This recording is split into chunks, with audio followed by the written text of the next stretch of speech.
1 de cada 7 personas cuentan con alguna discapacidad. La pregunta aquí, ¿qué estamos haciendo nosotros, licenciados en actividad física, para ayudar a esa cantidad de población que está en ese tipo de características, ¿no? Según la Organización Mundial de la Salud, nosotros tenemos que enfocarnos primeramente en qué parte, en la etapa de desarrollo en la que se encuentra el niño. Es decir, que, ¿cómo lo aplico? Si yo voy a una escuela primaria, estoy en un kinder y tengo un niño con algún tipo de discapacidad, sea leve visual, auditivo, motriz, tenga a lo mejor autismo, vaya, el niño que está insertado, que está en la parte inclusiva. Sistema educativo, pues me está diciendo aquí que yo tengo que abarcar y buscar aquellos patrones de movimiento, aquellos patrones de desarrollo motriz, como es caminar, saltar, trepar, lanzar, correr. Entonces yo tengo que enfocarme en la necesidad de ayudarle a que ese niño o ese individuo mejore esa capacidad de movimiento, mejore esa habilidad para poder desplazarse. Y que yo le dé, por consecuencia, como licenciada en actividad física, como profe de educación física, yo le dé a él una habilidad motriz para la vida. Es decir, si yo necesito que ese niño aprenda a agarrar una cuchara, bueno, pues hay que ver qué ejercicios le pongo a ese niño para que agarre la cuchara. Me voy a la motricidad fina. ¿Qué hago? Pues agarro frijolitos, los pongo en un recipiente, o empiezo de pequeñas cosas hasta cosas más grandes, de menor intensidad a mayor intensidad, de menor grado de dificultad a mayor grado de dificultad, todo dependiendo del tipo de discapacidad que tengamos. Pero resulta ser aquí que nosotros tenemos un grado de vulnerabilidad. ¿Qué tan vulnerable soy yo a tu adaptación hacia mí? A yo, como discapacitado, hacia ti. ¿Soy vulnerable porque no me aceptas? ¿Soy vulnerable porque me aceptas? ¿Soy vulnerable porque no entiendo el concepto de qué es discapacidad? ¿O lo entiendo pero no lo aplico?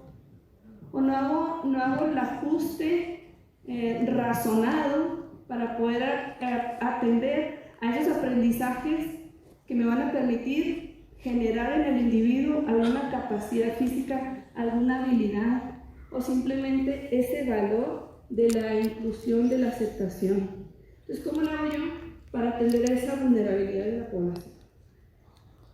Resulta ser que la Organización Mundial de la Salud está refiriendo que hay un menor porcentaje, es decir, todos aquellos niños o jóvenes que se insertan en el sector educativo, desgraciadamente, primero, no están insertados. Está insertado porque entra al aula, pero no está incluido. Es decir, que yo llego, estoy en mi casa, soy débil visual y mi mamá decide meterme a la escuela, entro a la escuela, pero los niños no saben cómo moverme, o llega el niño sombra y me adapta, y ese niño sombra me anda moviendo para todos lados, sin darnos cuenta que ese niño sombra se siente corresponsable de que el niño aprenda. Entonces, ahí vamos perdiendo en cuanto a la inclusión de las personas en el sector educativo, cómo nosotros podemos darnos cuenta que la Organización Mundial de la Salud está diciendo que las personas, hay un porcentaje alto de este tipo de personas que no terminan la parte de la educación porque no se sienten incluidos en el ámbito educativo. Después, la educación física de calidad me maneja 3 puntos que considero importantes según lo que maneja la UNESCO en el 2015. Primer punto, garantizar una educación física de calidad. Por ahí estamos viendo varios de los ponentes que están aquí presentes y varias observaciones que vieron ustedes en las prácticas o varios puntos de vista que nosotros tenemos como educadores físicos, en el que mi clase de calidad significa en donde yo tengo al niño en movimiento continuo. Si yo en mi clase me doy cuenta que ese niño está pasivo o está sentado, yo, maestro de educación física, me doy cuenta que es pasivo y no me gusta la clase, o simplemente lo dejo de llevar y me quedo así muy tranquilo, ¿no? Una de las características de nosotros como licenciados en actividad física o licenciados en deporte es que somos creativos, de que cualquier cosa que nos ponen podemos modificar, podemos cambiarla, podemos adecuarla. Esa es una característica de egreso de nosotros como licenciados. Entonces yo tengo que hacer esa adecuación para que ese niño tenga realmente esa clase garantizar esa clase de educación física. Es decir, que todas mis clases que yo haga sean clase modelo y siempre sea única, que dé todo el máximo en esa clase para que realmente yo lleve a cabo lo que está manejando esta guía de calidad del docente de educación física y se apliquen realmente esos aprendizajes esperados que yo espero que el niño refleje a futuro, cualquiera. Después, las escuelas deben estar concentradas en las metodologías inclusivas. Si tengo ese aporte de esa metodología, de ese mando directo, de esa libre exploración, de ese descubrimiento guiado, ¿cómo le hago yo para adaptar esos métodos a la práctica? ¿Cómo los llevo a la práctica? ¿Cómo yo hago, a lo mejor de una actividad que iba a ser de mando directo, porque yo estoy controlando al grupo, cómo tengo que ahí mismo ajustarme, hacer ajustes, porque resulta ser que tengo una persona con parálisis cerebral y yo requiero ajustar alguna competencia o algún objetivo de esa clase para que ese alumno no se quede fuera de la clase? ¿Cómo tengo que hacer la adecuación pertinente? Después dice, fomentar la sensibilización general sobre los valores de la educación física. La educación física tenemos la responsabilidad nosotros de ser promotores de salud. ¿Qué quiere decir? Que me tengo que mover como profe de educación física. Y un ejemplo somos nosotros mismos. Si yo me muevo, si hago actividad física, le estoy promoviendo al niño un movimiento, una actividad física. Pero si llego al aula y mando la pelota y no hago nada, y termino el receso y traigo mis papitas, o traigo mi comida saludable, ¿cómo estoy promoviendo esa actividad física o cómo está contribuyendo, qué está haciendo el educador físico ahí para realmente fomentar el valor de la actividad física? Después hay un apartado que está manejando aquí que es la sensibilización. Sensibilización no nada más es para la discapacidad, sensibilización es para nosotros. Es decir, que bueno, soy sensible a las necesidades de esta persona, soy sensible a mis propias necesidades. ¿Cómo se aplica la sensibilidad? ¿Hasta dónde llega la sensibilidad? Entonces yo puedo estar en una clase que no sea con discapacidad, pero no ser sensible a las necesidades que requiere ese tipo de persona o esa habilidad de ese niño. A lo mejor es descoordinado, porque no tuvo estimulación temprana, pero ¿cómo acomodo el ejercicio? ¿Cómo ajusto ese ejercicio? El que yo estoy diciendo, estoy razonando mentalmente que ese ejercicio que yo le voy a poner a ese niño de equilibrio le funciona a un niño regular, pero un niño con discapacidad, ¿cómo lo ajusto? ¿Cómo razono? ¿Cómo acomodar? ¿Cómo adecuar el ejercicio? ¿Cómo modificarlo? A lo mejor si es una viga de equilibrio y tiene que pasar el niño regular por arriba y el niño síndrome de Down no puede subir porque normalmente se cae por el espacio temporal que tiene el Down, bueno, pues a lo mejor le pongo más un tape en el piso. Pongo de menor grado a mayor grado. Entonces necesitamos regresar a los elementos de análisis de los patrones básicos de movimiento para poder aplicarlos en la discapacidad. Porque cada persona con discapacidad o cada sujeto está sujeto a la revisión sistemática primeramente de sus capacidades físicas y sus capacidades coordinativas y sus capacidades motrices. Y a partir de ahí nosotros hacemos esa dosificación, esa carga, ese tipo de actividad que yo le voy a preinscribir, pero conforme la necesidad de cada individuo. Después hay diferentes tipos de investigaciones que están vinculadas a lo que viene siendo la necesidad de la educación física y el trabajo inclusivo. Cómo la investigación se está haciendo presente en personas con diferentes tipos de discapacidades y se están insertando ya la necesidad de atacar cuáles son los factores físicos y fisiológicos que requiere cada población para que yo como licenciada en actividad física tenga más herramientas que me ayuden a mí a poder decir, bueno, ¿le pongo equilibrio? Sí. No, porque sí le tengo que poner equilibrio, porque todos requerimos un equilibrio, pero ¿en qué medida voy a hacer más énfasis en equilibrio y en qué medida no voy a hacer más énfasis? ¿Sí? O cómo adecuo el tipo de equilibrio que le voy a hacer al tipo de población. Dice, ¿cuáles son las aportaciones? Según los artículos que vimos con anterioridad, hay varias aportaciones que hay que tener, son como puntos rojos para nosotros como licenciados en actividad física. Dice uno, profesorado precisa formación en la creación de materiales. ¡Pum! Resulta ser que se supone que nosotros somos creativos.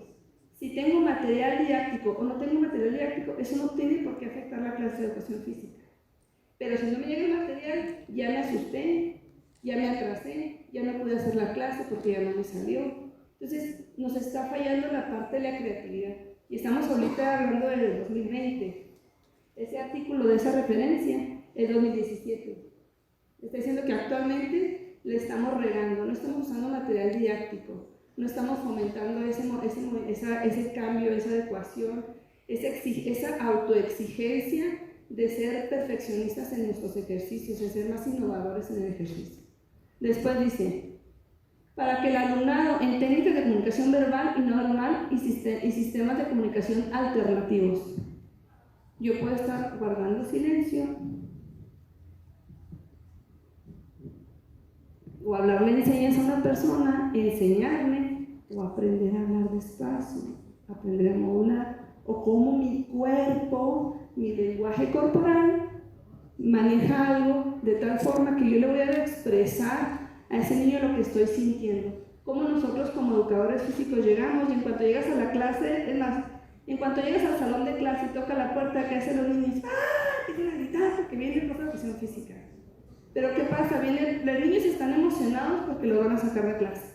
Pero el profe de educación física tiene una actitud muy negativa y no llega y la clase es pasiva, no es llamativa, no tiene material. Bueno, no es material, pero las clases duran mucho tiempo el ejercicio, es muy sistemático en cuanto a las filas tan largas como lo que han comentado los maestros. Vaya, ¿qué es lo que está haciendo el docente? Después, el docente tiene un buen conocimiento sobre cuáles son los objetivos generales de la etapa.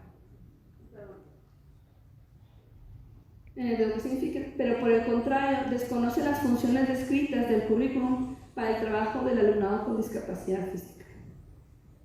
Conocemos cuáles son los objetivos de cada uno de los programas, conocemos lo que maneja Cuenca, conocemos lo que maneja México, pero estoy haciendo las adecuaciones necesarias, los ajustes pertinentes, para realmente cuando me toca una persona con algún tipo de discapacidad, poder atender las necesidades de las competencias, habilidades y destrezas de esa persona con discapacidad. La estoy ajustando, lo estoy acomodando, estoy razonando el tipo de actividad que voy a realizar con la persona, o nada más se me ocurrió y me lo invento y lo saco. Ah, ya tuve una clase, no sabes qué, bueno pues que lo agarre, que agarre lo así. O realmente me puse a leer que puedo poner ese aro de esa forma para esa persona. Entonces, tanta necesidad tenemos las personas regulares, por así decirlo, nosotros, como tanta necesidad tiene la persona con discapacidad, que busques y te capacites para poder explicarme, para poder hacer esas, como decía el maestro ahorita, para poder hacer esa dosificación, esa carga de ejercicio, para no excederme en el ejercicio. Entonces, les voy a platicar algo muy sencillo, muy rápido. Hace poquito les encargué a los muchachos del posgrado ahí en México un video que era de inclusión, porque la materia quedó allá. Entonces uno de los muchachos trajo un ejercicio para un niño con parálisis cerebral, el único del grupo. Entonces sí hice una dinámica muy padre, hice un circuito, lo aplicó y todo. Pero al niño con parálisis, lo único que lo puso durante una hora la clase, únicamente a lanzar pelotas. Yo pregunto, eso no es inclusión. Eso no es estar ahí. Yo lo tengo ahí ocupado para que haga algo, pero la dosificación de la cantidad de veces que está lanzando la persona, ¿ustedes creen que no se cansó? ¿Que no se fatigó? Porque multiplícalo por los 40 chamacos que pasaron junto a él y que llegaron corriendo y que lanzó la pelota. Y que como está en parálisis, pues no le diste oportunidad de moverse. Eso no es una inclusión educativa. Eso nada más tenerlo a la persona ahí porque tiene una discapacidad. ¿Qué hubiera ocurrido en la modificación ahí? Yo pongo al niño en la misma circunstancia, lo separo, lo hago que agarre su silla de ruedas, que avance y que el circuito esté adaptado a él. Si el otro niño iba brincando los aros, pues yo lo hago que pase con la silla de ruedas entre los aros, que lance la pelota. Si los otros niños tenían que agarrar la pelota de abajo, bueno, le pongo una silla y pongo pelotas arriba. ¿Cómo voy adecuando el mismo circuito motriz o el mismo circuito de activación física para niños regulares? Y cómo hice el ajuste pertinente para ese circuito. ¿Para qué? Para que tuviera más énfasis, para que yo pudiera trabajar en ello todas las capacidades físicas y coordinativas con todos los niños, pero que también esté insertado en la actividad. Después vienen aquí algunos puntos que maneja la tabla. Dice, tengo formación específica en el diseño del curricular de una adaptación. Tengo un currículo individualizado. Identifico que ya tiene este niño debilidad auditiva o tengo una de esas personas que es débil visual y ya adecué mis planeaciones didácticas, hice el ajuste razonado para poder hacer la planeación didáctica porque yo ya sé que ya lo tengo. Me capacité para el lenguaje de señas para ayudarle o decirle al niño o poder hablar con él. A lo mejor no me puedo aprender todo el lenguaje de señas, estamos de acuerdo, pero tengo la disponibilidad de ir hablando poco a poco y conforme voy trabajando me voy aprendiendo el lenguaje de señas. Que vea el niño la disponibilidad que tú tienes, la sensibilización que tú tienes hacia ellos mismos durante la práctica, ¿no? Y luego después aquí dice, asistir a cursos de formación especializados en personas con discapacidad. Tengo que capacitarme. Igual así como vamos a entrenamiento deportivo, como vamos a yoga, como vamos a pilates, como vamos a entrenamiento en fútbol, como volvemos entrenadores, como volvemos evaluadores, lo mismo es en la discapacidad. Entonces es una herramienta, es una población que ahorita todavía no le hemos trabajado mucho, que está fresca y que podemos tener más recursos para poder ayudarle a esa población. Sin embargo, en el ámbito deportivo, pues tenemos más medallas por la parte de la discapacidad, que por grupos colectivos, ¿no? Entonces es una población que está virgen para nosotros, por así decirlo. Entonces, ¿qué quiere decir aquí? ¿Qué tiene que ver la actitud? Ay, ¿por qué nos puso a saludarnos a cada uno? Por eso. Porque resulta ser que hay que cambiar nuestra actitud. Yo tengo que ser positivo, tengo que ser alegre, tengo que ser vicial, tengo que ser creativo, tengo que tener valores, tengo que tener respeto. Y el profe de educación física, ¿saben qué hace? Hace exactamente eso. Es el responsable de decir, hola profe, buenos días, ¿cómo están? Porque resulta que el profe de educación física es el alma de la escuela, es el que hace todo en la escuela. Que la banda, que el desfile, que ahora un baile, que ahora algo recreativo. Entonces él hace todo y como hace todo, la actitud lo es todo. Pero también hablamos de qué tanto nosotros al momento de estar con esa persona con alguna discapacidad, yo tengo actitud positiva o simplemente es una persona y esto es como lo acepto. ¿Qué características tienen ellos para poder aceptar? Entonces por ahí viene otro artículo. Me estoy metiendo mucho en la investigación porque la intención aquí no es de que digan, se lo está inventando por la experiencia, no, sino que todo tiene un fundamento teórico, el cual que tienes que leer para que te des cuenta en qué le estamos fallando, que sabemos en qué le estamos fallando, pero que también la gente sabe que le estamos fallando. Pero que también al momento de yo saber en qué fallo y en qué no fallo, también voltear hacia atrás y reflexionar y decir, bueno, tenemos sobrepeso y obesidad en México, sí. ¿Por qué? Porque el profe de educación física está atendiendo a esto, está atendiendo el currículum, está atendiendo las necesidades de la población o está atendiendo las necesidades económicas y a las necesidades prácticas de su actividad. ¿Realmente das la clase que te interesa? ¿Son los 50 minutos o son 20 o son 15 o son 10? O a lo mejor soy muy buena en educación física y tengo muy buenas clases modelo. Sí, pero ¿cuánto tiempo vas a hacer las clases modelo? ¿Cuánto tiempo nos da a veces el no capacitarnos? De repente nos da una forma de estancarme. Llega un momento en el que hago lo mismo, y hago lo mismo, y hago lo mismo. Viene la capacitación y brinco y vuelvo a modificar, vuelvo a renovar. Por eso bueno la capacitación, ¿no? Entonces dice aquí, dentro de las actitudes del profesor de educación física hacia la inclusión educativa. ¿Qué encontró el artículo 1?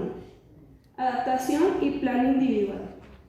Pues resulta ser que, como veíamos en los artículos pasados, yo tengo que saber, yo me sé los objetivos que tiene la educación física. Tengo los objetivos que me pide mi gobierno en los diseños y planes y programas. Y los aplico, pero no hago el plan individualizado para el sujeto. No estoy diciendo que haga una planeación individual. Estoy diciendo que razones de qué elemento de toda la planeación didáctica o qué aprendizaje de toda la planeación didáctica le voy a adecuar al joven para que pueda seguir la planeación completa. Estamos diciendo, por ahí me comentaba un compañero, sí, me decía, yo tengo un alumno que tiene una discapacidad y no me puedo quedar todo el día con él y dejar descubiertos a los niños, ¿no? No me puedo concentrar en una sola persona y dejar a los demás, no. tienes que adecuarte, tienes que hacer el ajuste para que puedas hacer la actividad y para que los niños no se dispersen también, porque nomás te separas o te volteas y ya no uno vaya corriendo, ya uno en la barra y el otro del otro lado. ¿Por qué? Porque no hay una planeación. Si tú a los niños les explicas y les pones los materiales didácticos antes de tiempo, antes de que los saques del salón de clase, ellos ya saben que hay una programación. Pero si tú como maestro no te programaste, pues sacas a los niños y ven material y lo primero que hacen es ir a agarrar material, sin preguntarte si lo pueden o no pueden agarrar, ¿no? Después el artículo dice, más pequeño, más aceptación. Resulta ser que entre más pequeño sea el niño con discapacidad, si yo agarro un bebé con síndrome de Down, ¡ay, qué bonito! Me gusta mucho, ¡ay, qué bonito niño! Me agrada. Pero si ese bebé crece, ¡ay, qué hago con él! ¿Cómo adecuo? ¿Cómo le hago? ¿Cómo me acomodo? Hijo, no me sale. Oye, es que su carácter no me deja. Oye, está llorando, está pateando, ya me mordió. ¿Qué hago? Ya está babeando, ya está pegándole al otro niño, ya tiene hiperactividad. ¿Qué hago con el niño? Entonces, aquí dice, a menor edad del docente, mayor complicación en la inclusión y en el adulto no. ¿Qué quiere decir aquí? Que básicamente nosotros jóvenes, que nosotros egresados nos falta más sensibilización con la población y más práctica. Entre más practiques con esa persona con algún tipo de discapacidad, te vas a volver más sensible y vas a tener más experiencias prácticas. Y esa experiencia práctica te va a dar una sensibilización que se va a traspolar a una buena ejecución a la hora de que aplica los ejercicios. Mientras tanto, los adultos es lógico que van a tener más aceptación con la discapacidad porque tienen más práctica.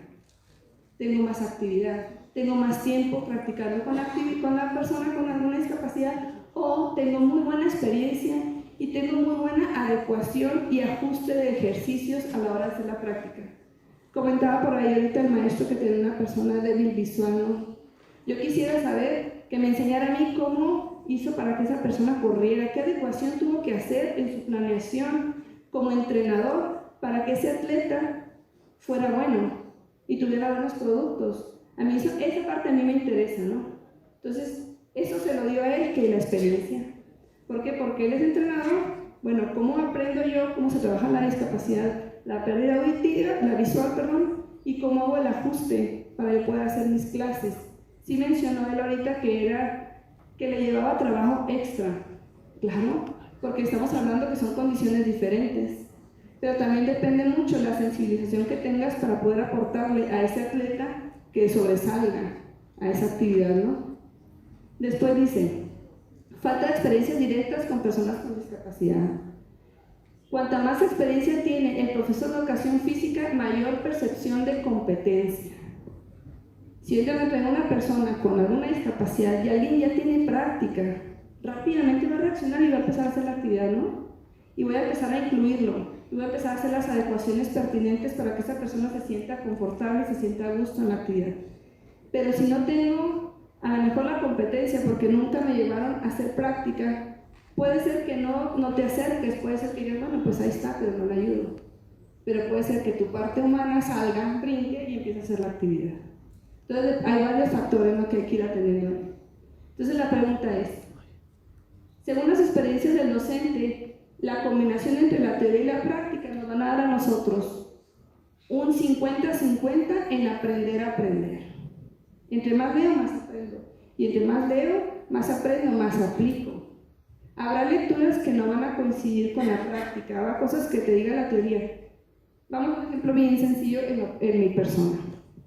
Yo doy la clase de desarrollo motor ahí en la Facultad de Deportes en Mexicali, a sus horas cuando los tenía. Pero doy una clase que se llama desarrollo motor. Y en esa clase de desarrollo motor hay un apartado en el que es estimulación acuática.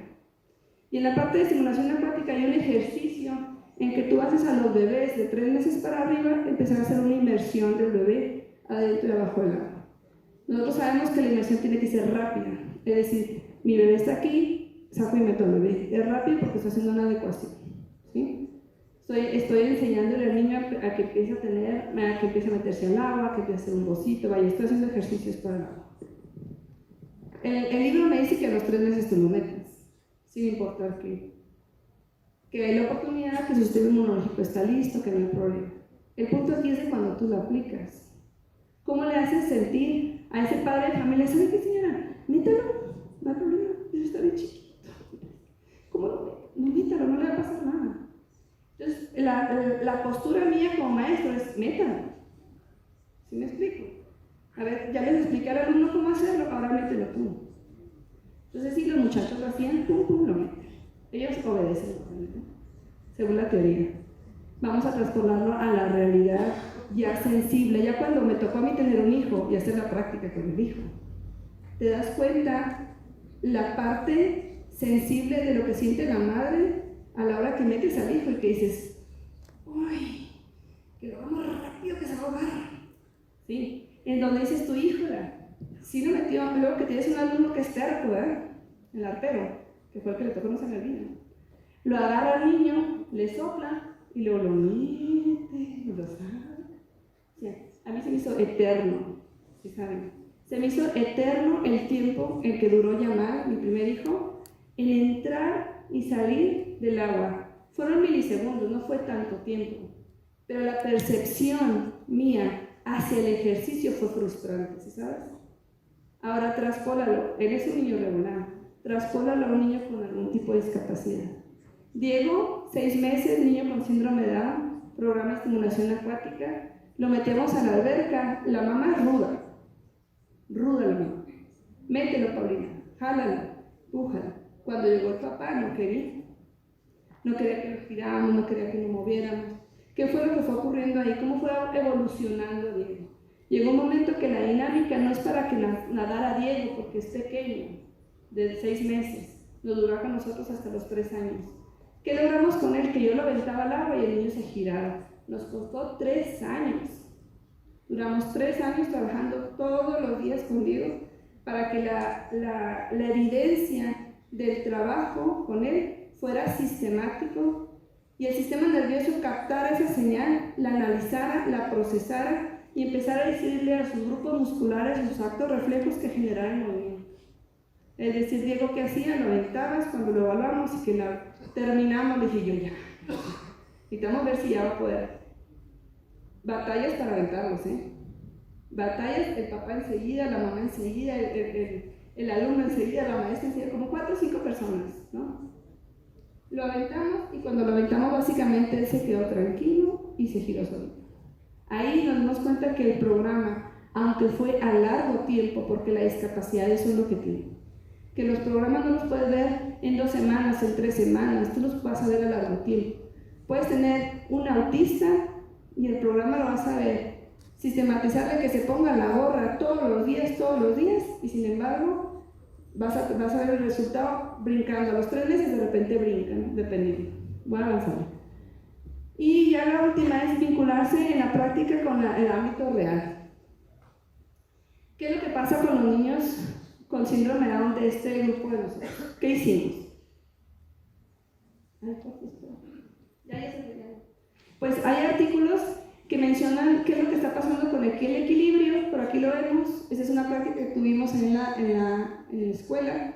Yo doy la clase de actividad física para necesidades especiales y les pido que lo que hagan ellos son circuitos adaptados para la población y lo manejan en diferentes poblaciones. El mismo circuito lo adecúan a todas las poblaciones.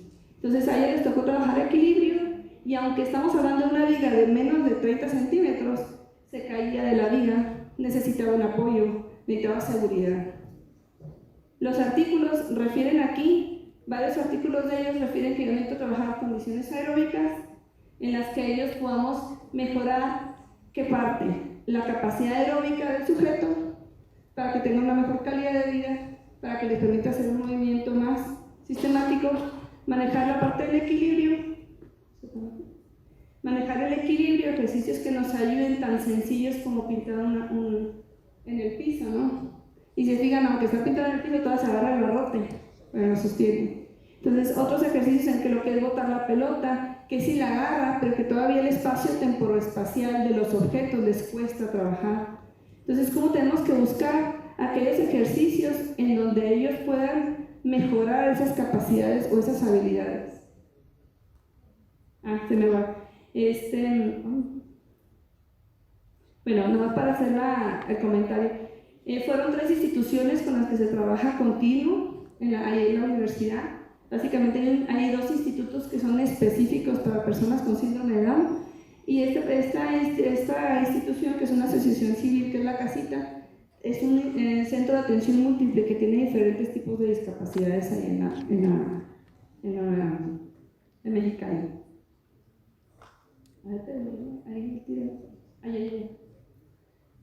Bueno, se hacen ejercicios, ¿qué estoy poniendo aquí? Es la evidencia del trabajo colaborativo entre los alumnos cuando leen un artículo y lo traspolan a la parte práctica. ¿Cómo aplico o cómo hacen los ejercicios ellos pertinentes para poder hacer las adecuaciones del material didáctico, los ejercicios para manejar equilibrio, coordinación, lateralidad, postura, fuerza, porque también se requiere trabajar fuerza en síndrome de Down? Entonces, esto es en cuanto a síndrome de Down. Me estoy yendo un poquito rápido. Después vamos a la debilidad o pérdida auditiva. ¿Qué es lo que pasa aquí? Hay 2 instituciones en Mexicali nada más que manejan: el IPAO, que es el Instituto Pedagógico Autista, y el Centro de Atención Múltiple Eduardo Huet. En ese instituto pues se generaron varios productos de trabajo colegiado, uno de ellos fue mi tesis doctoral, en donde lo que encontramos nosotros fue sistematizar ejercicios para mejorar en los niños con debilidad o pérdida auditiva lo que es el equilibrio, la coordinación y la postura. Entonces, lo que se logró aquí es, primeramente, hacer sistemático el ejercicio, es decir, duramos 3 años haciendo actividad en ese centro, pero logramos encontrar ejercicios prácticos que nos daban a entender a nosotros qué tipo de actividades y cómo ayudarle o decirle a ese alumno cómo se sensibilizara para poder explicarle a esa persona con debilidad auditiva. Es decir, primeramente llegó el alumno y para poder aplicar los ejercicios nos costó como el choque neuronal ahí, porque ellos llegaban y se quedaban mudos, ¿saben? Dicen, pues, no oyen, ¿cómo hablan? Y duramos yo creo que 1 semana en lo que los muchachos se adaptaban para entender ellos que tenían que empezar a manejar su expresión corporal y su expresión verbal. Una cosa es que unos no escuchen y otra cosa es de que otros no tengan un implante coclear al que puedan escuchar el sonido lejos, pero lo puedan escuchar. Y aparte ellos aprenden a leer los labios, entonces puedan tener más interacción con nosotros, ¿no? Entonces costó la sensibilización por parte de los alumnos. Sin embargo, sí se generaron algunos artículos de investigación donde vimos que el coeficiente motor pues sí mejoró en algunos de los niños, que hay pruebas de evaluación que nos pueden ayudar a la coordinación de los niños y podemos identificar exactamente qué elemento motor es el que tengo que trabajar para darle mejor calidad. Si lo traspolamos a la parte práctica, bueno, ¿para qué quiero equilibrio? Pues simplemente en el caso de ellos, el abrocharse las agujetas les cuesta trabajo y muchos de ellos se caen. En la vida cotidiana les ocurre mucho eso.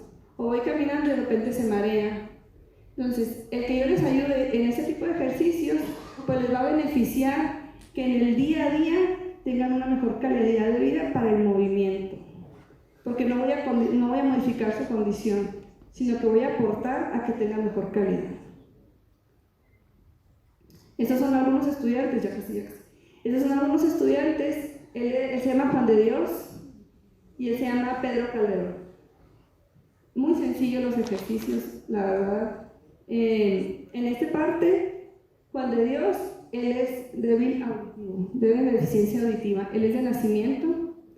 Lo que hicimos nosotros con él, yo como maestra de clase, dije, ¿cómo lo evalúo a él en el apartado de debilidad auditiva?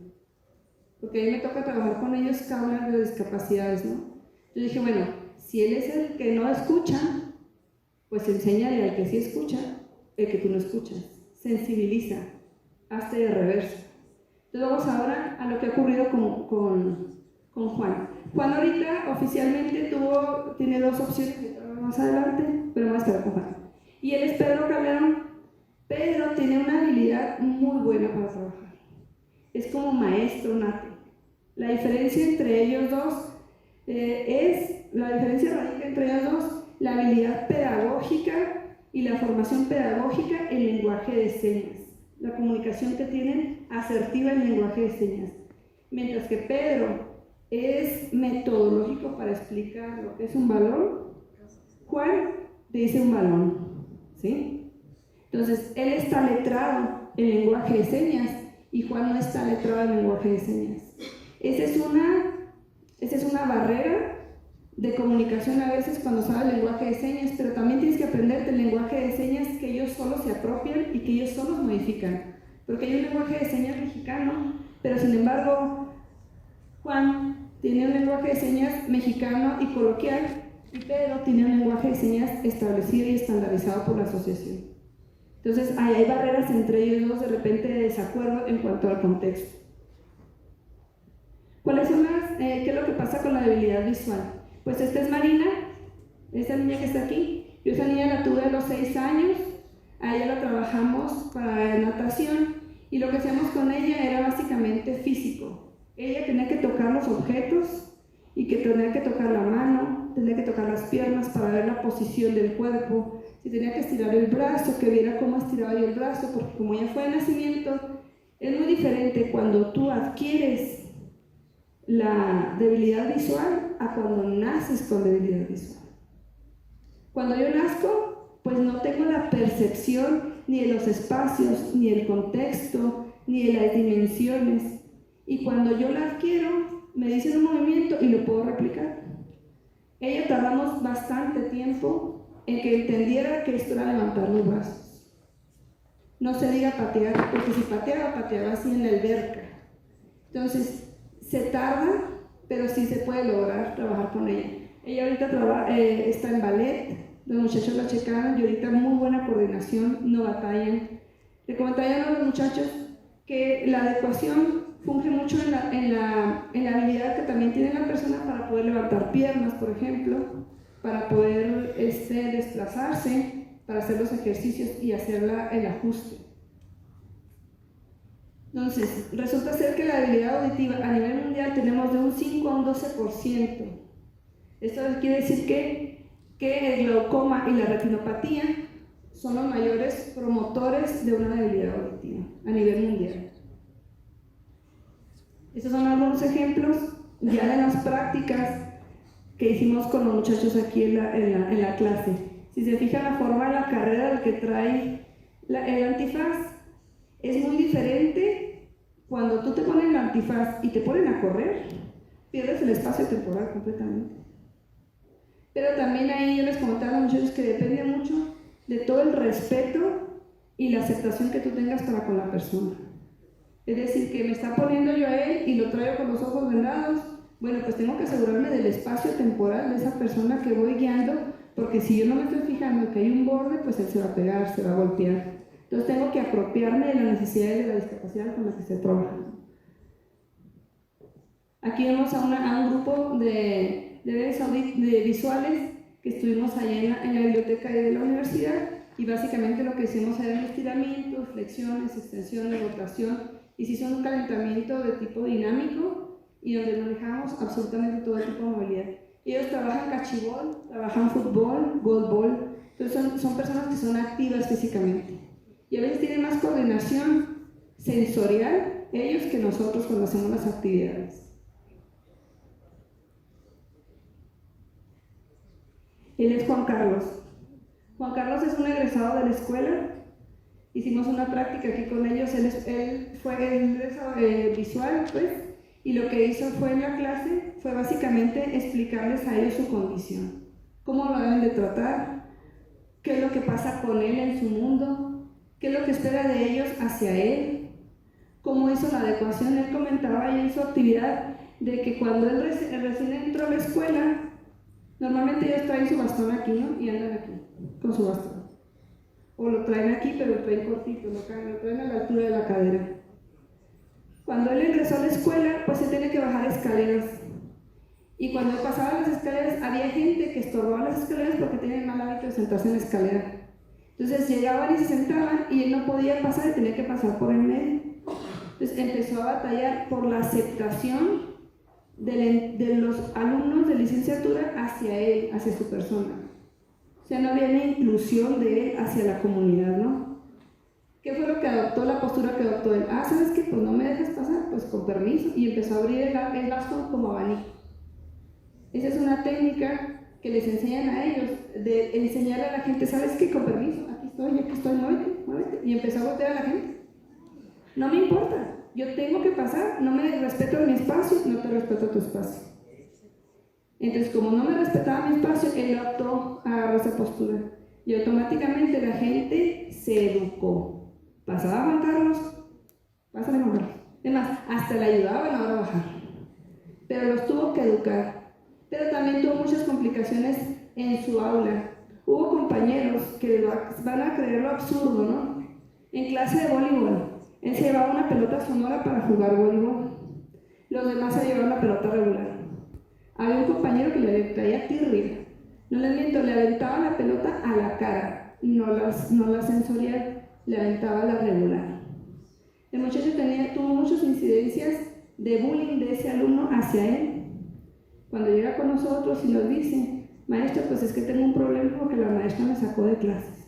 ¿Cómo, Juan Carlos? ¿Cómo que lo sacó de clases? Sí, lo sacó. ¿Y por qué lo sacó de clases? Porque con mi pelota sonora golpeé a Juan. ¿Cómo que golpeé a Juan? ¿Y por qué lo golpeé? No, maestra, ya me tenía harto, me aventaba la pelota y me aventaba la pelota. Lo que no sabe la gente es de que ellos tienen una percepción temporoespacial tremenda.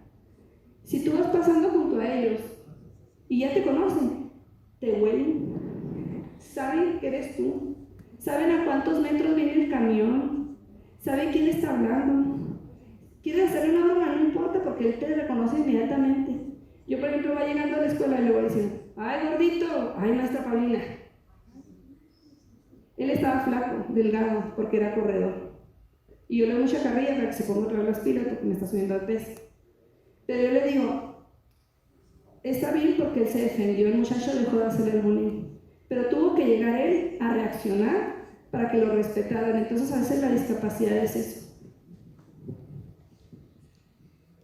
Después de la discapacidad motriz tuvimos algunas, voy a ir rápido en esta.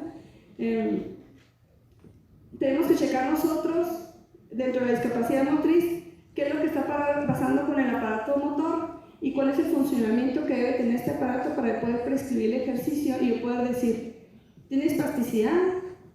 ¿Tiene espástico? ¿Qué es lo que tiene la persona? ¿Qué grado de espasticidad tiene? ¿Qué grado de movilidad articular le va a dar a esa persona para darle mejor movimiento y que pueda ser más eficiente las actividades, ¿no? Entonces, hicimos ahí en la escuela, hicimos una carrera, hicimos una mini olimpiada y tenemos carreras también en donde básicamente se presentaron los muchachos acá, por ahí vamos a correr y se siente muy gratificante el que aunque tú vas moviendo la silla de ruedas, ellos se sienten integrados hacia la actividad.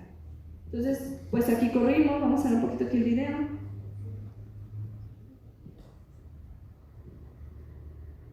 La verdad al principio era como reto, no vamos a correr, y al ratito concursamos hasta los que no estábamos normales, concursábamos a ver quién llegaba primero, así que...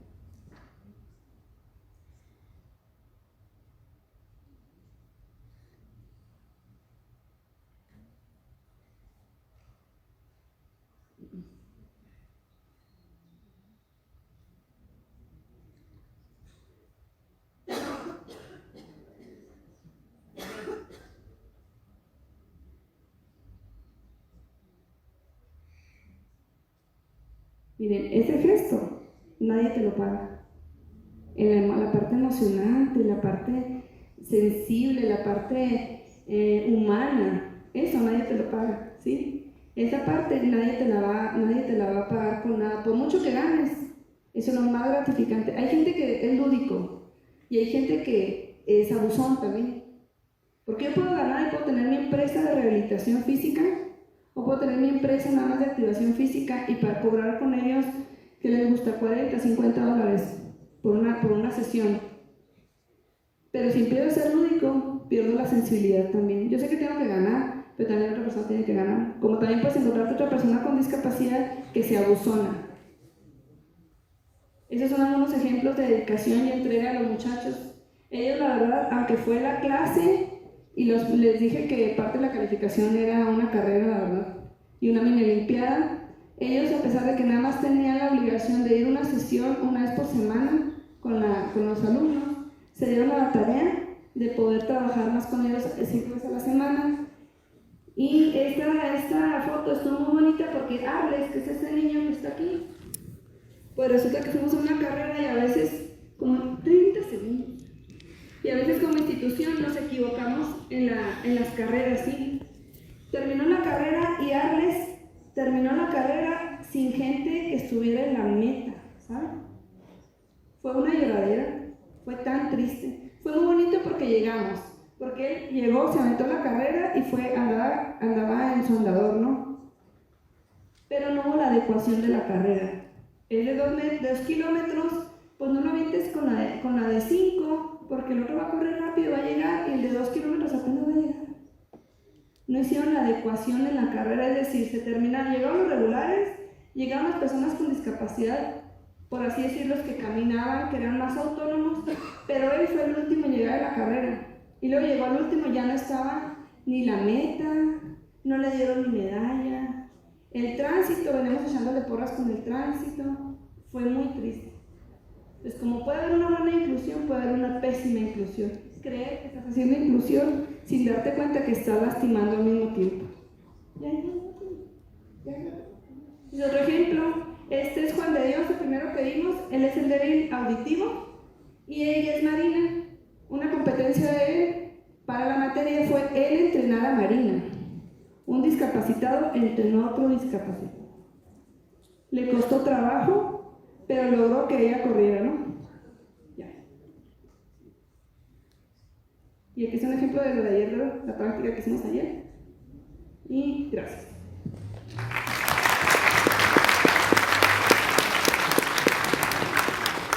Bueno, queremos agradecer a la doctora Paulina Ochoa. Ella nos ha hablado de varios aspectos, creo que otros que destacan, las acciones que hacer con este tipo de población que tiene discapacidad, la vulnerabilidad a la cual se puede ver sometida y la formación permanente que debe estar el docente que atiende este tipo de grupo humano, ¿sí? Que debe ser importante. El tomar el deporte con discapacidad como una oportunidad y evidenciar las prácticas o en la práctica las competencias que van desarrollando los estudiantes de la educación física. Si hay preguntas al respecto, por favor.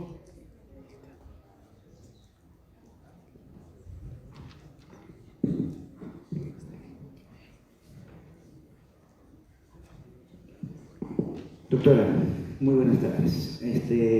Hay una pregunta importante que creo que no la tocó usted, pero me imagino que es muy importante. ¿Cuál es el rol que influye, y me imagino que es importante, el que haya la interrelación entre el hijo discapacitado y el papá y la mamá en el ámbito del trabajo en sí entre los dos? ¿Por qué digo esto? Porque yo observo videos en cuestiones de esto y vi un video que me gustó muchísimo donde trabaja el papá con el hijo y prácticamente en todo diferente, en ciclismo, en trote, y el discapacitado se siente sumamente importante. Y usted dijo un punto importante, la inclusión, y ahí estamos ganando bastante. Y eso obviamente debemos nosotros los profesores de decirle al padre de familia que él también se involucre en la parte inclusiva, porque nosotros sabemos que la educación viene a ser el niño, padre de familia y docente. Gracias. Perfecto. Mira, hay dos, ¿cómo te llamas? Guayas. Mira, Guayas. ¿Cómo se llama? Johnny. Mira, Johnny. Son cosas muy importantes porque básicamente primeramente viene la parte del duelo, ¿sí sabes? Hay familias que aunque tienen una persona con discapacidad no lo aceptan. Eso quiere decir que yo, papá, me preparo para tener un niño regular, me preparo para que yo nazca mi niño normal, no tenga ningún problema. Sin embargo, cuando ese niño sale y me doy cuenta que tiene una discapacidad, no es aceptado por el padre de familia. y al no ser aceptado por el padre de familia, se batalla para que ese padre de familia lo lleve simplemente a una actividad motriz que le pueda ayudar a mejorar esas capacidades físicas, esas habilidades, esa coordinación. Entonces automáticamente la persona con algún tipo de discapacidad se rezaga. Es decir, que hay niños que no pueden caminar porque el papá no los saca. ¿Por qué? Porque le da vergüenza y no quiere que nadie lo vea. Hay casos en mi facultad que docentes de la escuela tienen hijos con discapacidad y su comunidad, es decir, todos los maestros de la escuela no sabían que tenían un hijo con discapacidad. Y el niño tenía 15 años. Entonces, primeramente viene esa parte. Cómo el padre de familia está aceptando a su hijo, se lo está apropiando para que realmente pueda sacar adelante a la familia. Tenemos otro tipo de padre de familia, tengo por ahí unos amigos que oficialmente pues embarazó, mi amiga y todo, pero son amigos de redes sociales. ¿Qué es un amigo de redes sociales? Es el amigo que ya fui a tal restaurante, clic, una foto y la subo. Ahora estoy en ese clic, otra foto. Vaya, fotos de embarazada ella, muy bonitas fotos, las tenemos. Cuando llegó el tiempo de que saliera el bebé, pues resulta que nace y no hay fotos. Y no hay fotos. Oye, y la foto, quiero ver al niño, y la foto. Y yo tengo una peculiaridad que soy muy insistente y luego me gusta, o sea, soy muy así como que, levántame. Me mandó una foto a mí. Cuando yo vi la foto, le digo a Javier, ¿sabes qué? Le dije, tiene Down, tiene discapacidad, por eso me lo mandó. Tiene Down. A nosotros nos duró para decirnos como compañeros aproximadamente 6 meses. Y los juntó a ellos y les dijo en una reunión que su hijo tenía síndrome de Down. En el Facebook no aparecía el hijo con síndrome de Down. Y estamos hablando de docentes universitarios. Pero la parte de docencia universitaria no está lejana de la parte emocional. Puedo tener mucho conocimiento y puedo saber, pero emocionalmente estoy preparado para tener una persona con discapacidad. Vamos a ese mismo caso de ellos. Ahorita el niño tiene, ¿cuántos años tiene? 4. Tiene 4 años y es un niño con síndrome de Down que está insertado en un kinder. Normalmente no ves a niños con síndrome de Down de 4 años insertados en un kinder. Están insertados en un kinder regular. Eso quiere decir que la mamá despertó a tal grado que ahora ella lo tiene en ejercicio de estimulación temprana, lo tiene en quimioterapia, abrió una asociación civil de síndrome de Down, se empezó a inmiscuir y se apropió. Yo espero, a cómo va el niño, que él brinque. No pensaría que no fuera de alto rendimiento, porque esperaría yo más bien que fuera hacia allá porque la mamá trabaja para Club y el papá es entrenador, entonces el niño va encaminado hacia aquel lado. Todo depende del enfoque o la apreciación que tengan otros, como puede haber otros que ya directamente ya se van con el niño, ¿no? Desde el principio. Gracias por la pregunta. Debido al tiempo, porque estamos un poquito ya pasados el tiempo, vamos a aceptar una pregunta más. Buenas tardes, en primer lugar a todos. Les agradezco mucho sus presentaciones. Una pregunta, doctora. ¿Cómo se puede trabajar con los niños índigos y cómo se puede trabajar a su vez con los niños que tienen autismo? ¿Existen instituciones en México con estos casos? Mira, yo no he trabajado con un niño índigo, he trabajado con autistas. Pero con los dos no me ha tocado. No me ha tocado trabajar. Yo te puedo dar mi experiencia en la parte práctica con autistas y en la sección de actividad física. Lo que hemos hecho nosotros es sistematizar los ejercicios para que no les genere ninguna ansiedad el cambio de ejercicio, el cambio de elemento. Pero con los índigos no desconozco cómo se trabaja. La verdad tendría que leer y a lo mejor leyendo ya pudiera ver, a la hora de que lo aplique, ya pudiera darte una respuesta más oportuna porque lo desconozco. Gracias. Queremos agradecer a la doctora Paulina Ochoa. A continuación, tiene la participación de la doctora Angélica Ochoa y de